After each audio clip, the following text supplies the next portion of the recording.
Pouvez-vous vous présenter pour ceux qui ne vous connaissent pas encore?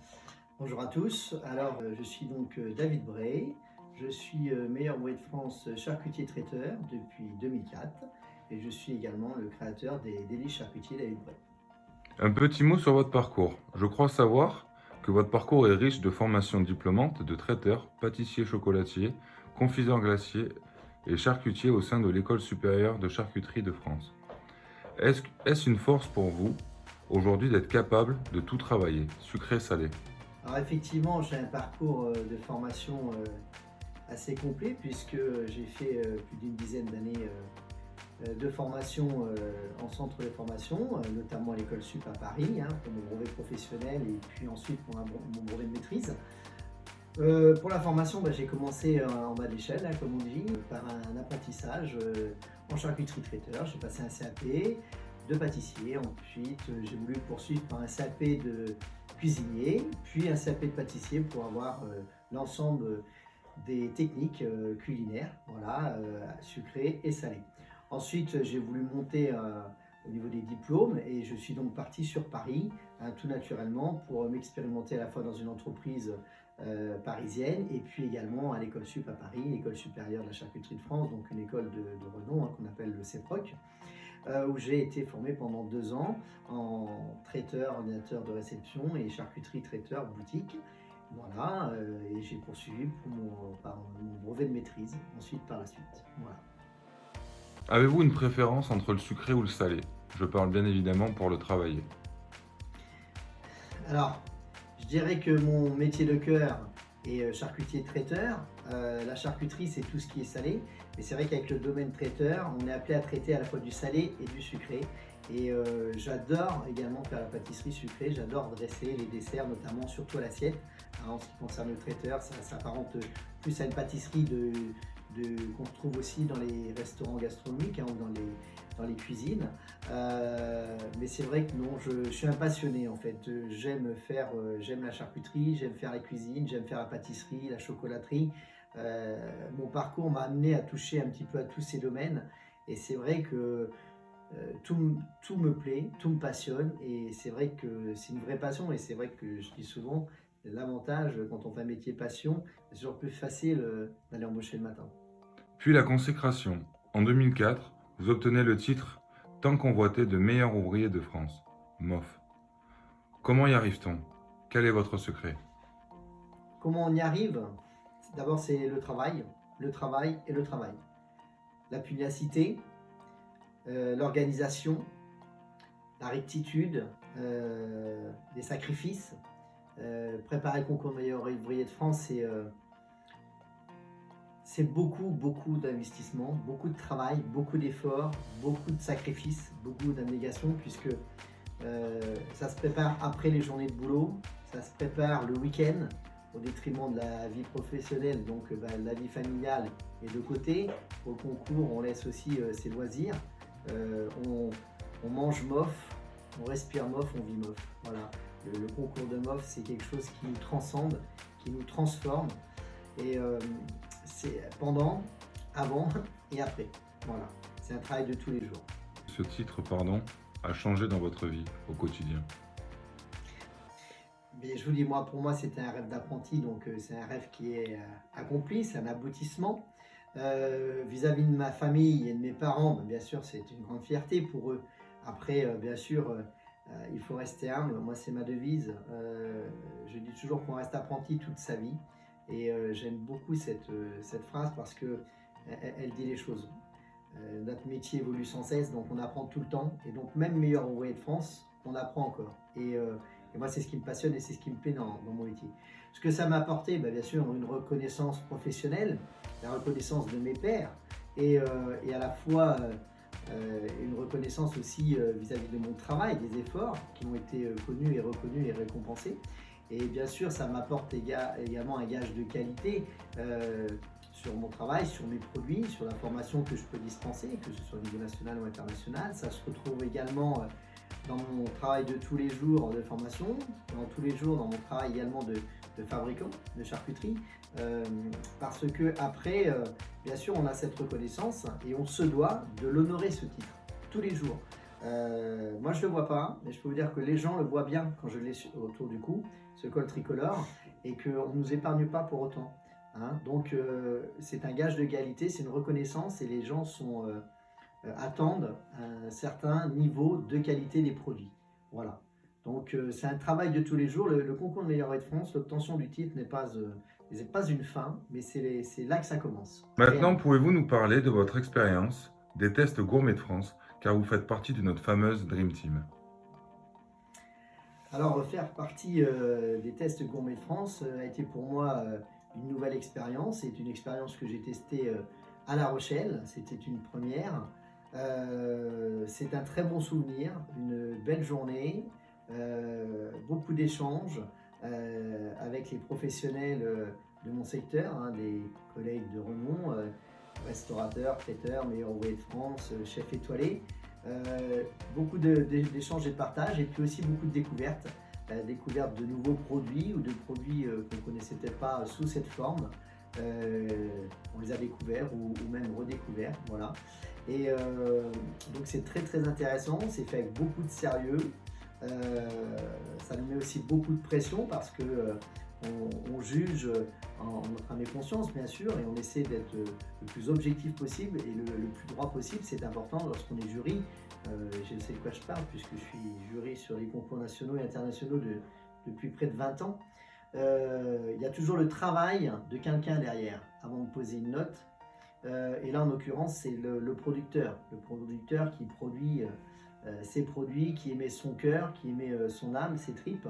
Et donc, il est important d'être juste et de faire ça sérieusement. Voilà. Mais c'est très enrichissant parce que on voit rarement de mauvais produits, hein. On voit souvent des produits d'excellence. Et ça, c'est très important et c'est très intéressant de découvrir des produits nobles comme ça, bien travaillés, et de les mettre en avant et de les récompenser à travers justement ce jugement, hein, parce que bon, être jugé, c'est pas facile, mais juger ne l'est pas non plus. Vous avez choisi de faire partie du concept de A à Z, puisqu'on retrouve vos magnifiques produits dans notre box La Dégustation. Pouvez-vous nous dire ce qui vous a convaincu? Ce qui m'a convaincu tout d'abord, c'est qu'on a la même philosophie. La philosophie, c'est quoi? C'est du travail bien fait, des matières premières de qualité pour des produits finis d'exception.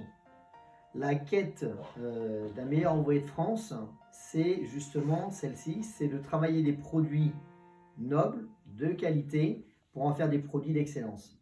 La quête du MOF, c'est l'excellence, c'est la promotion de l'excellence. Alors il faut rester humble, hein, parce qu'on est aussi des hommes avant tout, et on peut, même MOF, hein, se louper parfois, mais à travers l'erreur, ça permet aussi d'évoluer, de se remettre en question et de trouver des solutions justement pour arriver justement à ces produits d'exception, à ces produits d'excellence.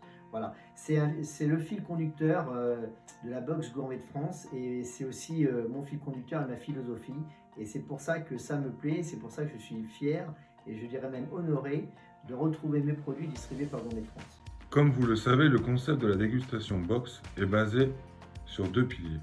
L'art de vivre à la française, et dire également que bien manger, manger gastronomique, ce n'est pas réservé qu'à une classe sociale. Que vous inspirent ces deux points? Alors oui, effectivement, moi je travaille à la fois des produits nobles, mais aussi des produits d'exception qui ne sont pas forcément des produits nobles au sens large du terme, c'est-à-dire le foie gras, la truffe. Hein, il n'y a pas que ces produits-là qui sont nobles. Ils peuvent être nobles de par leur qualité, de par le travail qui a été exécuté. Je parle des produits de base tels que la volaille, hein, ou un bon porc fermier, hein, élevé en plein air, aux céréales, avec un environnement et puis un soin. C'est déjà un produit noble. Ensuite, je pense que manger bon, manger bien fait, coûte peut-être un petit peu plus cher, effectivement, parce que le coût de production est plus élevé lorsqu'on travaille des matières de plus grande qualité. C'est pas pour autant que c'est réservé à une élite, loin de là. C'est des produits qui restent quand même abordables. Moi, je parle pour ma gamme de produits. Effectivement, c'est peut-être pas des produits qu'on mangera tous les jours à table, mais c'est des produits qui sont à des prix accessibles à tous et qu'il le reste. Et ça me plaît. Pourquoi? Parce que c'est important. Moi, je viens du monde de l'agriculture, hein, d'un monde modeste, mais ma richesse, ça a été celle-ci, c'est justement de pouvoir découvrir et voir mes parents travailler les céréales, la vigne, les volailles fermières, le cochon, et faire la cuisine de cochon. Alors je suis peut-être un petit peu comme Astérix, mais je crois que je suis tombé dans la marmite pour ce qui me concerne au niveau de la charcuterie, et je pense que justement valoriser ces produits de base et les anoblir ne les rend pas inaccessibles. Enfin, dans notre épicerie, on voit de nombreux produits fabriqués par vos soins. Quel est votre chouchou et pourquoi? Alors, j'en ai plusieurs des chouchous.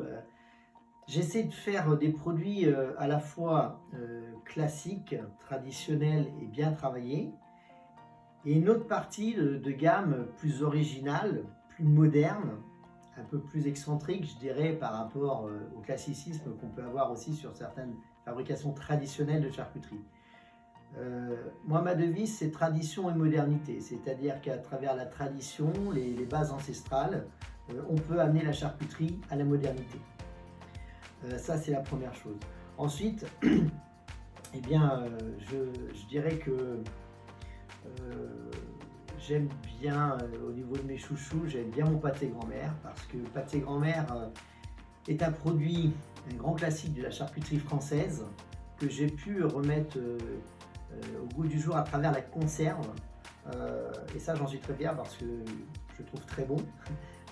C'est sûr que c'est presque un de mes préférés. Après, j'aime beaucoup aussi ma terrine périgourdine, mon lapin au pinot, voilà. Mais après, on a des choses plus originales et plus modernes que j'aime bien aussi, avec le poulet gingembre citron, la pintade vinaigre de framboise, qui apportent des notes plus modernes, plus fleuries, et différentes des produits classiques. Il en faut pour tous les goûts. Voilà, j'essaie de penser à tout le monde. Voilà. Après, les goûts et les couleurs, voilà, chacun a ses préférences. Question numéro 10. Avant de vous quitter, pouvez-vous nous donner un de vos secrets sur vos méthodes de fabrication pour tous les passionnés de la gastronomie? Alors, je pense que le secret pour bien réussir, pour bien fabriquer, c'est déjà d'y mettre tout son cœur. Travailler des produits de base nobles, même si ce sont des produits de gamme simple, hein, volaille, et les mettre en exergue de par le travail. Moi, mon secret dans mes fabrications, c'est que je fais de la charcuterie, mais que je cuisine. Je fais des jus, je fais des glaces, je fais des réductions, je fais des gratins, je rajoute des pointes de crème, des épices spécifiques, des alcools de grande qualité, des XO cognac 30 ou 40 ans, des pinots 14 ans d'âge. Il faut des produits déjà de qualité au départ pour faire un produit d'excellence à l'arrivée. Monsieur Brett, je vais vous remercier pour votre disponibilité. Auriez-vous un petit mot pour toutes les personnes qui vont vous regarder? Eh ben, je leur dirais de découvrir les box, et à travers les box, ils pourront découvrir mes produits. Voilà le travail que j'essaie de mener chaque jour conjointement avec ce Gourmet de France, c'est-à-dire promouvoir les produits et la qualité. Avant de vous quitter, pouvez-vous nous donner un de vos secrets sur vos méthodes de fabrication pour tous les passionnés de la gastronomie? Alors, je pense que le secret pour bien réussir, pour bien fabriquer, c'est déjà d'y mettre tout son cœur. Travailler des produits de base nobles, même si ce sont des produits de gamme simple, hein, volaille, et les mettre en exergue de par le travail. Moi, mon secret dans mes fabrications, c'est que je fais de la charcuterie, mais que je cuisine. Je fais des jus, je fais des glaces, je fais des réductions, je fais des gratins, je rajoute des pointes de crème, des épices spécifiques, des alcools de grande qualité, des XO cognac 30 ou 40 ans, des pinots 14 ans d'âge. Il faut des produits déjà de qualité au départ pour faire un produit d'excellence à l'arrivée. Monsieur Brett, je vais vous remercier pour votre disponibilité. Auriez-vous un petit mot pour toutes les personnes qui vont vous regarder? Eh ben, je leur dirais de découvrir les box, et à travers les box, ils pourront découvrir mes produits. Euh, voilà le travail que j'essaie de mener chaque jour conjointement avec ce Gourmet de France, c'est-à-dire promouvoir les produits et la qualité.